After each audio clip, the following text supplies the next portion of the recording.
12월 13일 주일 예배 우리 온라인으로 하나님께 예배 드리도록 하겠습니다. 먼저 사도신경으로 우리의 신앙을 고백할게요.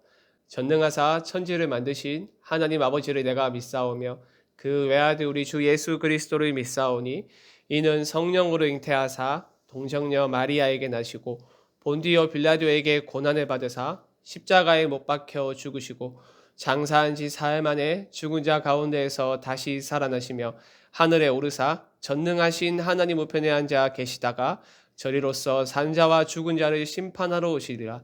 성령을 믿사오며 거룩한 공예와 성도가 서로 교통하는 것과 죄를 사하여 주시는 것과 몸이 다시 사는 것과 영원히 사는 것을 믿사옵나이다. 아멘. 우리 찬양 함께 부르도록 하겠습니다.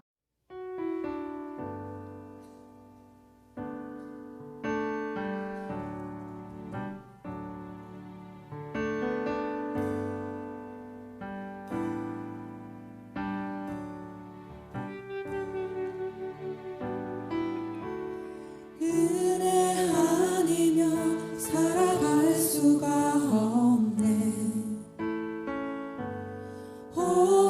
호흡마저도 다 주의 것이니 세상 평안과 위로 내게 없어도 예수 오직 예수뿐이네. 은혜 아니면 은혜 아니면 살아갈 수가 없네. 호흡마저도 다 주의 것이니 세상 평안과 위로 내게 없어도 예수 오직 예수뿐이네.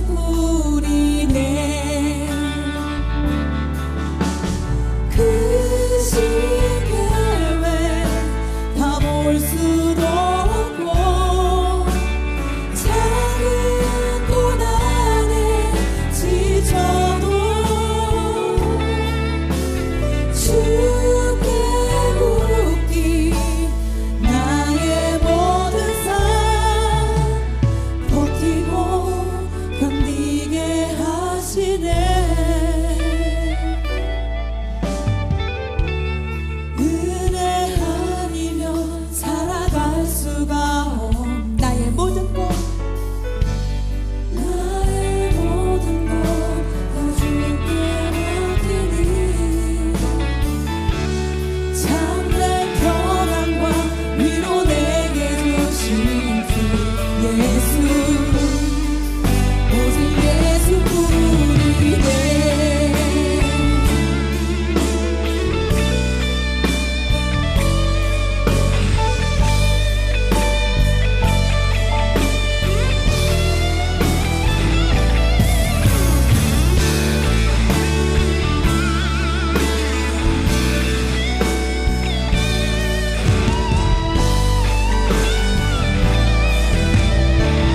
그 시계에 다 볼 수도 없고 그 시계에 다 볼 수도 없고 작은 고난에 지쳐도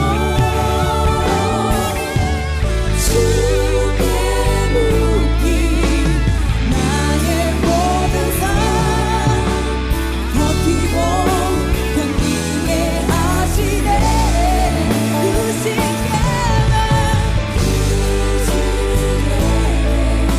다 볼 수도 없고 작은 고난에 지쳐도 주께 묻기 버티고 견디게 하시네. 은혜 아니면 살아갈 수가 없네.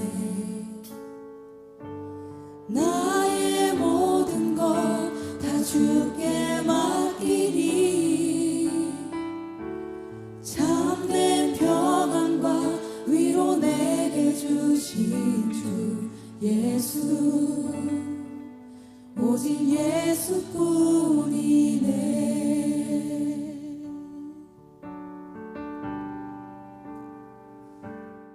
함께 보실 하나님의 말씀은 고린도전서 1장 18절에서 24절의 말씀입니다. 제가 읽도록 할게요. 십자가의 도가 멸망하는 자들에게는 미련한 것이요 구원을 받는 우리에게는 하나님의 능력이라. 기록된 바 내가 지혜 있는 자들의 지혜를 멸하고 총명한 자들의 총명을 폐하리라 하였으니 지혜 있는 자가 어디 있느냐? 선비가 어디 있느냐? 이 세대의 변론가가 어디 있느냐? 하나님께서 이 세상의 지혜를 미련하게 하신 것이 아니냐?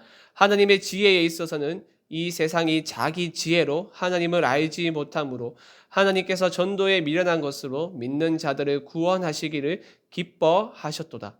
유대인은 표적을 구하고 헬라인은 지혜를 찾으나 우리는 십자가에 못 박힌 그리스도를 전하니 유대인에게는 거리끼는 것이요 이방인에게는 미련한 것이로되 오직 부르심을 받은 자들에게는 유대인이나 헬라인이나 그리스도는 하나님의 능력이요 하나님의 지혜니라. 아멘. 우리가 계속해서 성탄절을 기억하고 기념하며 왜 성탄절에 태어나신 예수 그리스도께서 이 세상의 소망인지, 특별히 코로나 때문에 전 세계가 공포와 불안, 그리고 특별히 죽음의 기운이 감돌고 있는 이 세상, 지금 이 상황 가운데에서도 여전히 예수님께서 우리의 소망이 될 수 있는 이유가 무엇인지를 우리가 좀 차근차근 하나씩 살펴보고 있는데요. 그리고 오늘 세 번째 시간이죠. 세 번째 시간 우리가 들어가기에 앞서가지고 첫 번째, 두 번째 했던 시간에 우리가 한 번 더 상기시키는 시간을 잠깐 가져보도록 할 건데, 첫 번째, 왜 예수님께서 이 세상에 소망이 되신다고 이야기를 했죠?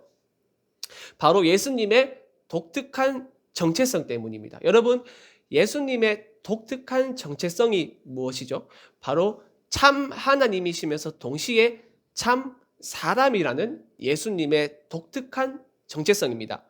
예수님께서는 우리처럼 여자의 몸에서 태어나셨고 우리처럼 그렇게 성장을 하셨고 굶주리셨고 아파하셨고 슬퍼하셨습니다. 이것만 봤을 때 예수님은 우리와 똑같은 사람이죠. 하지만 예수님은 사람이실 뿐만 아니라 참 하나님이십니다.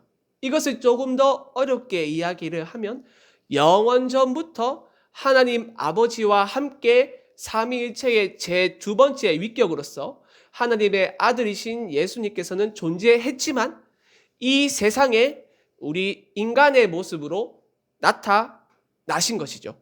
태어나신 것이죠.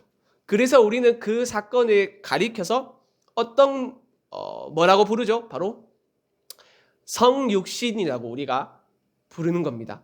하나님의 아들이 우리 인간의 몸으로 이 세상에 태어난 사건 말입니다.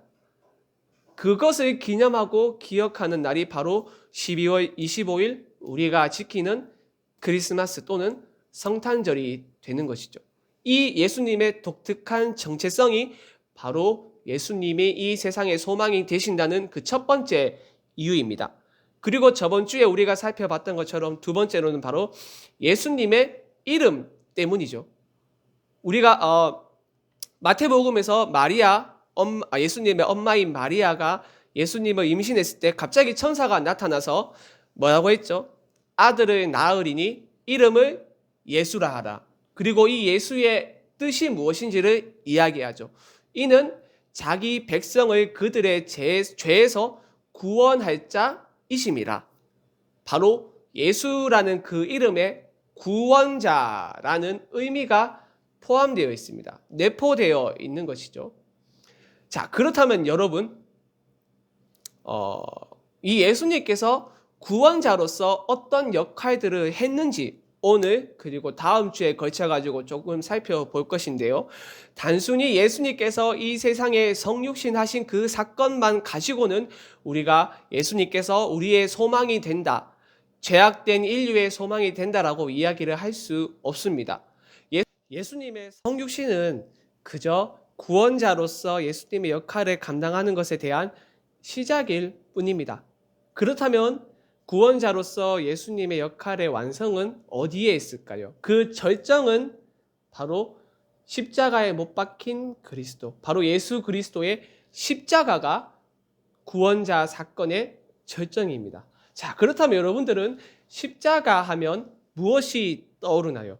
십자가 하면 교회 밖에 걸려있는 나무, 철, 이 정도로 생각할 수도 있을 것이고, 어떤 사람들은 영화 같은 거 보면, 엑소시스트 같은 거 보면 천주교 신부들이 십자가를 두고 막 귀신 쓰인 사람들한테 들이미면 거기에서 악령이 떠나가잖아요. 어떤 그렇게 구마를 하는 것에 쓰이는 도구, 아니면 내 부모님이 타고 있는 자동차 백미러, 그 백미러에 걸려있는 십자가, 아니면 어떤 특정한 사람들이 종교에 열심히 있는 사람들이 목에 걸고 있는 뭐 장식품, 이 정도로 십자가를 생각할 수 있을 것 같습니다. 그리고 십자가 하면 떠오르는 이미지나 생각들이 다 사람들 개개인마다 다 달라요.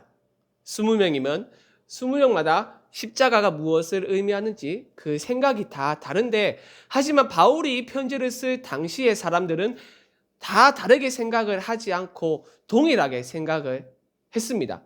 그런데 두 부류로 생각을 할 수 있는데요. 유대인과 이방인이에요. 이방인은 당연히 유대인이 아닌 모든 사람들을 가리켜서 이방인이라고 말할 수 있는데, 그렇다면 유대인들은 십자가를 떠올리면 어떻게 생각을 했느냐? 우리가 읽었던 23절을 보면 유대인에게 십자가에 못 박힌 그리스도는 바로 거리끼는 것, 그리고 이방인에게는 미련한 것이라고 바울이 이야기를 하고 있죠. 그래서 이때 당시의 사람들은 십자가를 보고 딱 생각하는 거죠. 십자가는 꺼리끼는 것 아니면 미련한 것. 그렇다면 이방인들에게 십자가가 미련하다는 것이 무엇을 의미하는 것일까요? 당시 거대한 로마 제국은 십자가 형벌을 특정한 사람들한테 주었는데, 어떤 사람들한테 십자가 형벌을 주었느냐 하면 거대한 로마 제국의 반역을 일으킨 사람한테 주어진 것이 바로 십자가 형벌입니다. 단순히 내가 저 사람을 때렸다고, 특정 사람의 물건을 훔쳤다고 해서 십자가 형벌을 주지 않아요. 거대한 로마 제국에 정치적으로 위협을 가하는 사람한테 주어지는 것이 바로 십자가 형벌입니다. 그리고 그 십자가 형벌은 정말로 말로 표현할 수 없을 정도로 굉장히 잔인하고 잔혹하고 엄청난 고통을 주는 형벌인 것이죠. 그래서 이방인들은 십자가에 못 박힌 그리스도를 딱 보면 생각하는 것이죠. 아, 예수라는 저 사람은 우리 로마 제국에 반역을 일으킨 사람이구나 하고 말이죠. 근데 여러분, 실제로 예수님께서 로마 제국의 반역을 일으키려고 했을까요? 왜 예수님께서는 이방인들이 봤을 때 저 사람은 아주 극악무도한 범죄자라는 낙인이 찍혔던 것일까요? 그리고 두 번째는 유대인들이 가지고 있었던, 유대인들은 이방인들과는 달리 유대인들에게 십자가는 거리끼는 것이었어요. 이방인들이 정치적인 의미로 십자가를 이해했다면 유대인들은 종교적인 의미로 이 십자가를 이해했습니다. 왜 그런 의미를 가지고 있었는지 우리 신명기 말씀을 보면 알 수 있는데요. 신명기 21장 22절과 23절 말씀을 보면 이렇게 나와 있습니다.